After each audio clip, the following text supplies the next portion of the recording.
الله تبارك وتعالى في كتابه المجيد بعد أعوذ بالله من الشيطان الرجيم بسم الله الرحمن الرحيم قل إن كنتم تحبون الله فاتبعوني يحببكم الله ويغفر لكم ذنوبكم والله غفور رحيم وكان النبي صلى الله تعالى عليه وسلم إذا رأى هلال رجب يقول اللهم بارك لنا في رجب وشعبان وبلغنا رمضان. میرے محترم بزرگوں اور دوستوں،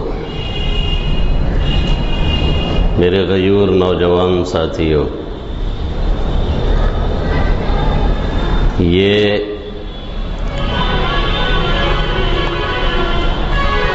رجب کا مہینہ چل رہا ہے اور آج اس کی 6 تاریخ ہو گئی ہے۔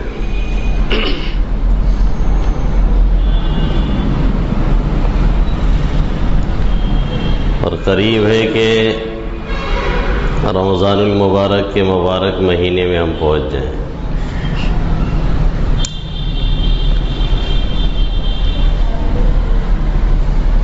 یہ مہینہ ایسا ہے کہ اس میں بہت سے لوگ کچھ ایسے کاموں کو انجام دیتے ہیں جسے خود ساختہ کہا جا سکتا ہے۔ کوئی چیز اپنی طرف سے سمجھ لیا اور سوچ لیا اور گڑھ لیا اور اس پہ عمل کرنے لگے اور یہ سمجھا کہ ہم دین کا بہت بڑا کام کر رہے ہیں، حالانکہ وہ کام دین کا نہیں ہے بلکہ دین سے دوری کا ہے۔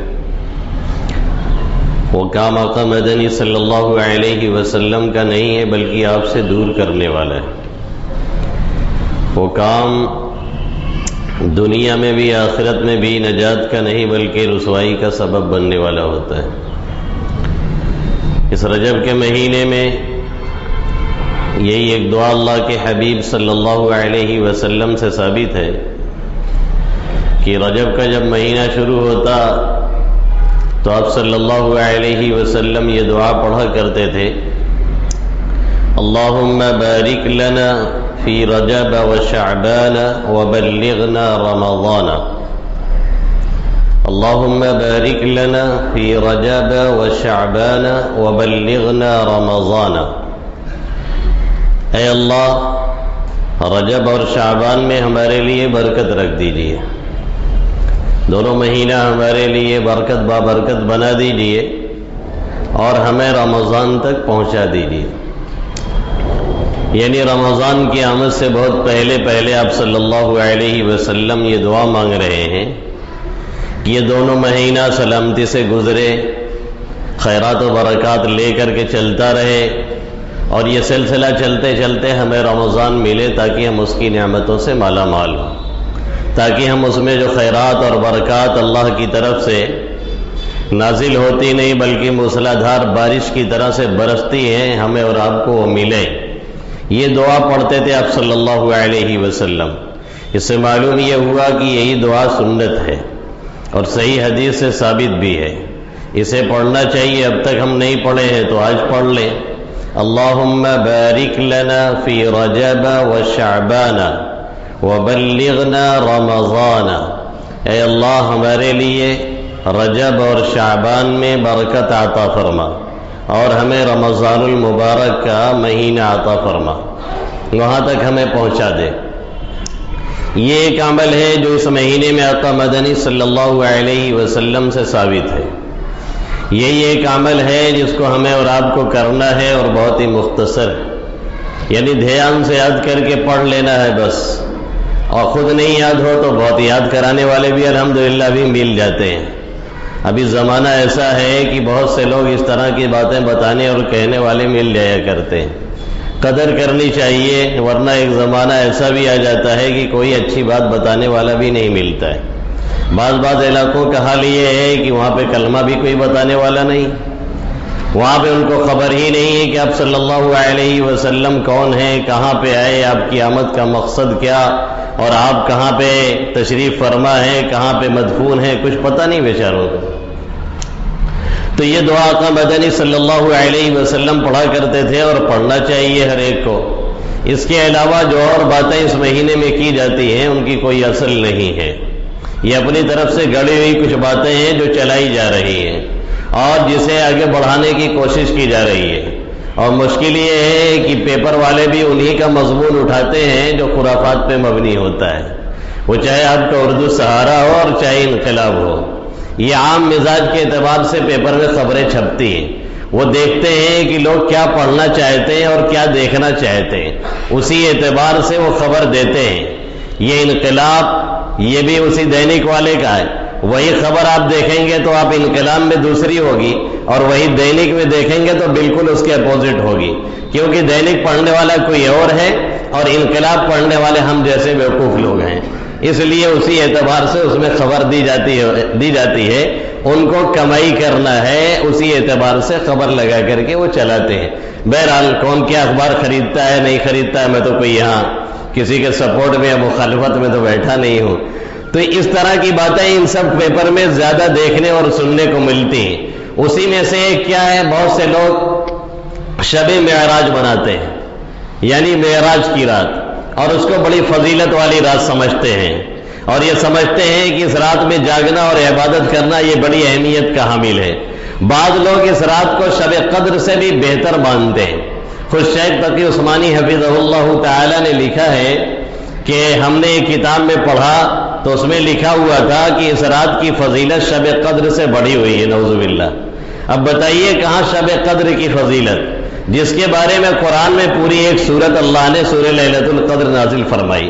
حدیث میں ایک نہیں نہ معلوم کتنی حدیثوں میں آپ صلی اللہ علیہ وسلم نے اس کی فضیلت بیان فرمائی، اس کے احکام بیان فرمائے، اس میں عبادت کا طور طریقہ بیان فرمایا، خود کر کے سکھایا اور دکھایا، اور صحابہ کرام نے کیا، اور آج تک سلسلہ الحمدللہ چل رہا ہے۔ کہاں شب قدر اور کہاں شب معراج، دونوں میں کوئی جوڑ ہے ہی نہیں، لیکن اب بنانے والے کچھ بھی بنا سکتے ہیں، بنانے والے کچھ بھی سمجھا سکتے ہیں۔ بنانے والے تو میک ان انڈیا بنا رہے ہیں اور شائننگ انڈیا ہے، اور آپ کی حالت کیا ہے وہ آپ جان رہے ہیں۔ تو کوئی بھی کچھ بھی گڑھ کے کوئی بھی چیز لوگوں کو دکھا کر کے اسے پروموٹ کیا جا سکتا ہے، لیکن یہ ہے کہ وہ صحیح حدیث سے ثابت ہے، آپ صلی اللہ علیہ وسلم نے کیا ہے، آپ کے صحابہ کرام نے انجام دیا ہے، صحابہ کرام کے بعد تابعین نے، تبع تابعین نے انجام دیا ہے، تو ٹھیک ہے، اور نہیں انجام دیا ہے تو اس کا سیدھا مطلب یہی ہے کہ وہ ایک خود ساختہ چیز ہے، اور التزام ما لا یلزم، جو چیز شریعت لازم نہیں کر رہی ہے اس کو خود سے لازم کرنا، جس چیز کو شریعت نے نہیں کہا ہے کسے کرنا ہے اسے خود سے انجام دینا، یعنی کام ان کا اور رائے اپنی، کام ان کا اور طریقہ اپنا، کام ان کا اور سوچ اپنی، کام ان کا اور ٹائمنگ اپنی، یہی بدعت ہے۔ اسی سے ہمیں اور آپ کو پرہیز کرنے کی ضرورت ہے۔ یہ شب معراج جس کو عوام بڑی اہمیت دیتی ہے، اس کی حیثیت کچھ بھی نہیں، اگر حیثیت ہوتی تو اس کی تاریخ تو کم سے کم محفوظ رہتی، تاریخ ہی نہیں محفوظ ہے۔ بعض روایتوں سے پتہ چلتا ہے آپ صلی اللہ علیہ وسلم ربیع الاول کو معراج میں تشریف لے گئے تھے، بعض روایتوں میں رجب کا تذکرہ ہے، بعض روایتوں میں کسی اور مہینے کا تذکرہ ہے۔ اگر اتنی اہمیت تھی اس تاریخ کی تو کم سے کم مہینہ تو متعین ہونا چاہیے تھا، اس مہینے کی تعین بھی نہیں ہے، اور پھر اس کی اہمیت اتنی بیان کی جا رہی ہے۔ بھائی شب قدر کب ہوتی ہے؟ رمضان میں دنیا جانتی ہے۔ شب برات کب ہوتی ہے؟ شعبان میں دنیا جانتی ہے۔ پھر شب معراج کے بارے میں کوئی روایت ہی نہیں مل رہی، آخر کیوں نہیں مل رہی؟ اس کا مطلب یہ ہے کہ شریعت نے اس بارے میں ہمیں اور آپ کو کوئی حکم نہیں دیا ہے، یہ ہم نے خود سے بنایا ہے۔ بلا شبہ وہ رات انتہائی عظیم الشان تھی، جس رات میں آقا مدنی صلی اللہ علیہ وسلم کو یہاں مکہ سے اٹھایا گیا، بیت المقدس پہنچایا گیا، وہاں سے ساتوں آسمان لے جایا گیا، اور اس کے بعد پھر آقا جاتے رہے، اور کہاں جاتے رہے کہ جبرائیل امین بھی ساتھ چھوڑ کر کے چلے آئے۔ کون جانے کی شب معراج کیا باتیں ہوئی، بس نبی تھے اور خدا تھا، تیسرا کوئی نہیں، رحمت للعالمین جز مصطفیٰ کوئی نہیں۔ اور ایک شاعر اور کہتا ہے، کھولیں گے جبرائیل کیا راز دنا لقد رہا، کھولیں گے جبرائیل کیا راز دنا لقد رہا، سدرہ ہی ان کا منتہا، صلی علی محمد۔ اللہ نے سورہ نجم میں فرمایا، ثم دنا فتدلى فكان قاب قوسين أو أدنى فأوحى إلى عبده ما أوحى ما كذب الفؤاد ما رأى أفتمارونه على ما يرى لقد رأى من آيات ربه الكبرى۔ اللہ قریب ہوا، اللہ کے قریب ہوئے، آقا مدنی صلی اللہ علیہ وسلم بہت قریب ہوئے، بڑی بڑی نشانیاں دیکھی۔ تو شاعر کہتا ہے کہ جبرائیل کیا بتائیں گے، وہ تو خود وہاں پہ نہیں تھے، جبرائیل تو وہاں سے خود پیچھے چلے آئے تھے۔ کھولیں گے جبرائیل کیا راز دنا لقد رأى، سدرہ ہی ان کا منتہا، صلی علی محمد، وہ تو سدرۃ المنتہا ہی سے بیک ہو گئے تھے، تو پھر وہ کیا بتائیں گے کہ کیا آپ نے دیکھا، وہ کیا راز کھولیں گے کہ آپ کا کیا دیدار ہوا، وہ کیا راز کھولیں گے آپ کتنی آگے تک گئے، وہ کیا راز کھولیں گے کیا باتیں ہوئی ہیں، یہ آپ صلی اللہ علیہ وسلم ہی بتا سکتے ہیں۔ تو یہ معراج اس رات میں آقا مدنی صلی اللہ علیہ وسلم کو وہاں پہنچایا گیا جہاں ہمارے تصور بھی نہیں پہنچ رہا ہے۔ اب اس کے اعتبار سے بہت سے لوگ شب معراج بناتے ہیں، لیکن اسی رات میں ہمیں اور آپ کو نمازوں کا وہ تحفہ دیا گیا جو 5 نمازیں ہیں لیکن ثواب 50 کا ملتا ہے۔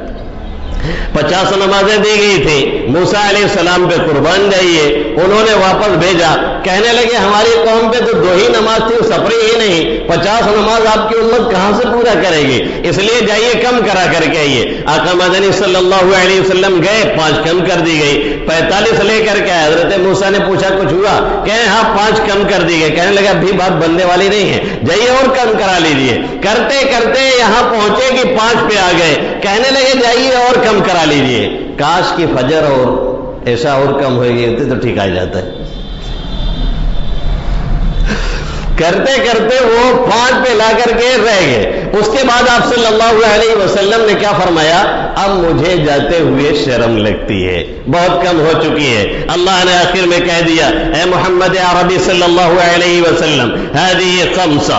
ثوابہ 50، ہے تو یہ 5 نمازیں لیکن دوں گا 50 نمازوں کا ثواب۔ آئے تو کوئی لینے کے لیے، آئے تو کوئی پکارنے کے لیے، آئے تو کوئی طلب لے کر کے، آئے تو کوئی سجدے میں گرے، آئے تو کوئی یہاں پہ گڑگڑائے، آئے تو کوئی لینے کے لیے، ہم نوازتے کیوں نہیں ہیں؟ کوئی آتا ہی نہیں، راہ دکھلائے کسے رہ روے منزل ہی نہیں، جس سے تعمیر ہو آدم کی وہ گل ہی نہیں۔ تو جو فریضہ اصل ہے اس سے غافل ہے، اور خود سے ایک رات گڑی ہوئی ہے اور گڑ کر کے اس میں عبادت کر رہے ہیں، اور یہ سمجھتے ہیں کہ ہم بڑا کام کر رہے ہیں۔ بڑا کام نہیں کر رہے ہیں، ایک غلط کام کر رہے ہیں جس کا شریعت نے حکم نہیں دیا، آقا نے حکم نہیں دیا۔ آقا مدنی صلی اللہ علیہ وسلم کو یہ شب معراج پیش آئی ہے سن 5 نبوی میں، ایک ہے نبوی، ایک ہے عیسوی، ایک ہے ہجری۔ جب ہجرت کر کے آقا مدینہ تشریف لاتے ہیں، عمر فاروق رضی اللہ تعالیٰ عنہ نے اس سال سے آغاز مان کر کے ہجرت کی بنیاد رکھی۔ جب آقا کو نبوت ملتی ہے اس سال سے آگے کے حصے کو سن نبوی بولا جاتا ہے، اور جو عیسیٰ علیہ السلام کے زمانے سے چل رہا ہے جسے انگریزی سال کہتے ہیں، یہ سن عیسوی ہے۔ آقا مدنی صلی اللہ علیہ وسلم کو نبوت ملے ہوئے 5 سال ہوتا ہے، اس کے بعد معراج کا واقعہ پیش آتا ہے۔ پھر اس کے بعد آقا 18 سال تقریباً دنیا میں رہتے ہیں، کبھی کوئی رات نہیں منائی جاتی ہے، نہ آپ مناتے ہیں، نہ منانے کا حکم دیتے ہیں، نہ صحابہ کرام کو کوئی حکم ملتا ہے۔ اس کے بعد آقا مدنی صلی اللہ علیہ وسلم کے بعد کم و بیش 1 صدی بلکہ اس سے کچھ زیادہ کوئی نہ کوئی صحابی اس دنیا میں رہا ہے، کسی نے نہیں منایا، نہ کسی تابعی نے منایا، نہ تبع تابعی نے منایا، جبکہ میرا نبی فرماتا ہے خیر امتی قرنی ثم الذین یلونہم ثم الذین یلونہم ثم فشل الکذب، سب سے بہتر زمانہ میرا ہے، پھر اس کے بعد تابعین کا، پھر اس کے بعد تبع تابعین کا، پھر بددینی عام ہونے لگے گی۔ جن کا زمانہ سب سے بہتر ہے انہوں نے کچھ نہیں کیا۔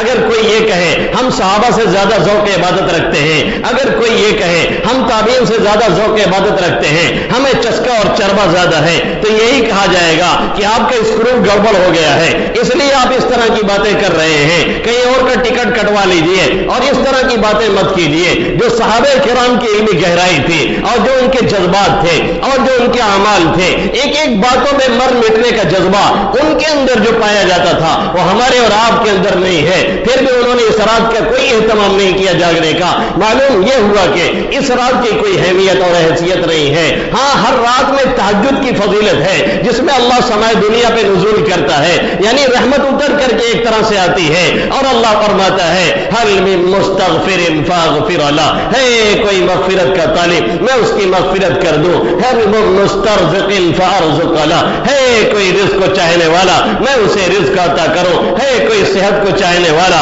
میں اسے صحت عطا کروں، ہے کوئی کچھ اور مانگنے والا میں اسے عطا کروں۔ یہ اعلان صبح تک جاری رہتا ہے، اس وقت ہم پڑے سوتے رہتے ہیں، اس رات میں گڑھ کر کے اپنی طرف سے ایک عبادت کرتے ہیں، اس سے کوئی نتیجہ نکلنے والا نہیں ہے۔ اگر کرنا ہے روز رات کو کیجیے، ہر رات کے پچھلے حصے میں سب رحمت بڑھتی رہتی ہے، جو سوتا ہے وہ کھوتا ہے، جو جگتا ہے وہ پاتا ہے، اس لیے ان راتوں کا اہتمام کیا جائے، خود سے کوئی انتظام نہ کیا جائے۔ تھرڈ پوائنٹ، سیکنڈ پوائنٹ یہ ہے، دوسری بات یہ ہے 27 رجب کا کچھ لوگ روزہ بھی رکھتے ہیں، اور اس روزے کو بعض لوگ کہتے ہیں یہ ہزاری روزہ ہے،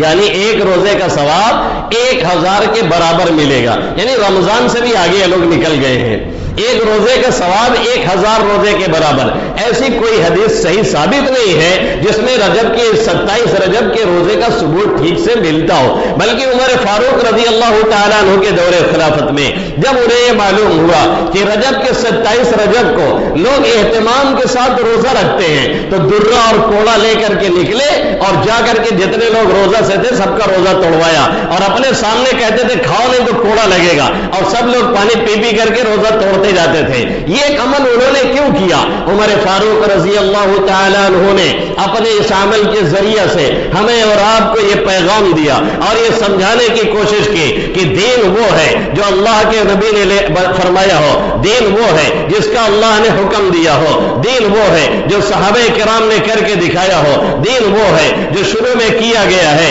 جس کے تقاضے موجود رہے ہوں، پھر بھی وہ کام نہیں کیا گیا تو یقیناً وہ کام یہ بدعت میں جائے گا جس کی شریعت میں کوئی اصل نہیں ہے۔ کل محدث بدعہ وکل بدعۃ ضلالہ وکل ضلالۃ فی النار۔ اللہ کے حبیب صلی اللہ علیہ وسلم فرماتے ہیں جتنی اس طرح کی چیزیں گڑھی جاتی ہیں سب کے سب بدعت ہیں، ہر بدعت گمراہی کا پیش خیمہ ہے، اور پھر یہ گمراہی جہنم کا سبب بنتی ہے۔ عمر فاروق رضی اللہ تعالیٰ عنہ اپنے اس عمل سے پیغام دینا چاہتے ہیں کہ شریعت کی حدود میں رہ کر کے جو کام ہوگا وہی اللہ کی نگاہ میں بلندی کا ذریعہ بنے گا، ورنہ اس کے اللہ اور اس کے رسول کے ہاں کوئی اہمیت نہیں ہے۔ اسی لیے سر اقبال کے زمانے میں کسی نے اعتراض کرتے ہوئے کہا تھا کہ یہ ہے میں کشی کا ایک مسئلہ، میں کشی شراب نوشی، یہ ہے میں کشی کا ایک مسئلہ کہ مجھے کچھ اس میں کلام ہے، وہی اس جہاں میں حرام ہے، وہی خلد میں حلال ہے، اس دنیا میں شراب حرام ہے، آخرت میں حلال ہے، لوگ پیئیں گے اور مست رہیں گے۔ جواب دیا جا سکتا تھا کہ یہاں کی شراب پی کر کے لوگ بہکتے ہیں، جو جتنی لیتا ہے اتنا ہی بڑا اونچا آدمی بن جاتا ہے، اور جتنا گٹر میں جا کے گنتا ہے اپنے آپ کو اتنا ہی بڑا بتاتا ہے، جب تک جو جوتے نہیں پڑتے ہیں تب تک دماغ قابو میں نہیں آتا ہے۔ جواب دیا جا سکتا تھا کہ جنت کی شراب پینے کے بعد لا يصدعون عنها ولا ينزفون، نہ بہکیں گے، نہ بک کریں گے، نہ جھک کریں گے، نہ دل دماغ پہ کوئی فالتو اثر پڑے گا۔ جواب مل سکتا تھا، لیکن سر اقبال نے ایک بنیادی اور اصولی جواب دیا۔ انہوں نے کہا یہ ہے میں کشی کا ایک مسئلہ کہ مجھے کچھ اس میں کلام ہے، وہی اس جہاں میں حرام ہے، وہی خلد میں حلال ہے۔ سر اقبال نے کہا پہلے قدم تم نے گڑبڑ کیا ہے اور غلط جگہ پہ رکھ دیا ہے، اس لیے تمہیں اعتراض پیدا ہوا۔ تم نے کہا یہ ہے میں کشی کا ایک مسئلہ، میں کشی کا مسئلہ نہیں ہے، یہ ہے بندگی کا ایک مسئلہ کہ نہیں کچھ اس میں کلام ہے، وہی کوئی حکم دے تو حلال ہے، وہی روک دے تو حرام ہے، یہی شریعت کہتی ہے، اور کوئی چیز نہیں ہے۔ اسی کو اللہ نے فرمایا، اسی کو اس کے نبی نے فرمایا، اور اسی دائرے میں رکھ کے جب کوئی کام کیا جاتا ہے تبھی اس کا فائدہ دینی اور دنیاوی اعتبار سے ملتا ہے، ورنہ نہیں ملتا ہے۔ یہ دو چیزیں جو غلط رائج ہیں، اور اس سے آگے بڑھ کر کے ان کی تو کوئی بنیاد بھی لوگوں کو مل رہی تھی اور کوئی حدیثیں بھی گڑھ کے لوگ لا رہے تھے، اس سے آگے جو چلتا ہے کوڑے ہیں، حلوہ پک رہا ہے، ملیدہ پک رہا ہے، پوڑی چھن رہی ہے، ادھر سے ادھر تحفہ جا رہا ہے، حقیقت روایات میں کھو گئی، یہ امت خرافات میں کھو گئی، یہ نہ معلوم کہاں سے سب چیزیں ایجاد کر لی گئی ہیں۔ شیطان نے اس طرح کی چیزوں میں لگا کر کے جو اصل دین ہے اس سے ہمیں اور آپ کو غافل کر دیا۔ اللہ کے حبیب صلی اللہ علیہ وسلم فرماتے ہیں بعثت بالملۃ السمحۃ البیضاء، مجھے جو شریعت دی گئی ہے وہ صاف ستھری ہے، روشن ہے، اس میں تکلفات نہیں ہے، جہاں دیکھو کنکمے زیادہ ہیں، جہاں دیکھو بہت بھڑکیلا پن ہے، سمجھ جاؤ کہ معاملہ یہاں گڑبڑ ہے، یہ سنت نہیں ہے، سنت سے ہٹ کر کے کچھ ہو رہا ہے۔ ایک صاف ستھری شریعت ہمیں اللہ کے حبیب صلی اللہ علیہ وسلم دے کر کے گئے ہیں، اسی میں رہنا ہے۔ دین کے ساری چیزوں کا خلاصہ اور دار و مدار اتباع نبوی صلی اللہ علیہ وسلم میں ہے۔ اگر اتباع ہے تو دین ہے، اور اگر اتباع نہیں ہے، دیکھنے میں عمل کتنی اچھا لگ رہا ہو، زور کی 4 کے بجائے آپ 6 رکعت پڑھیں اور کہیں مولانا خفا کیوں ہو رہے ہیں، ہم نے 4 کے بجائے تو 6 پڑھا ہے، کہاں کچھ کم کیا ہے، زیادہ ہی تو پڑھ دیا ہے، کہا جائے گا اسی لیے گڑبڑ ہے کیونکہ اپنے عقل کے گھوڑے دوڑائے ہو، شریعت کی منشا کے مطابق کام نہیں کیے ہو۔ یہی اللہ فرما رہا ہے ان کنتم تحبون اللہ فاتبعونی یحببکم اللہ ویغفر لکم ذنوبکم واللہ غفور رحیم۔ اگر اللہ سے محبت ہے تو پھر اللہ کے حبیب صلی اللہ علیہ وسلم کی اتباع کرو، پھر اللہ تمہیں محبوب بنائے گا اور تمہارے گناہ معاف ہوتے چلے جائیں گے، دنیا بھی سنورے گی اور آخرت بھی بن جائے گی۔ اللہ رب العزت ان چند باتوں پہ مجھے بھی عمل کرنے کی توفیق نصیب فرمائے اور آپ سبھی حضرات کو، آمین یا رب العالمین۔ وما علینا الا البلاغ المبین۔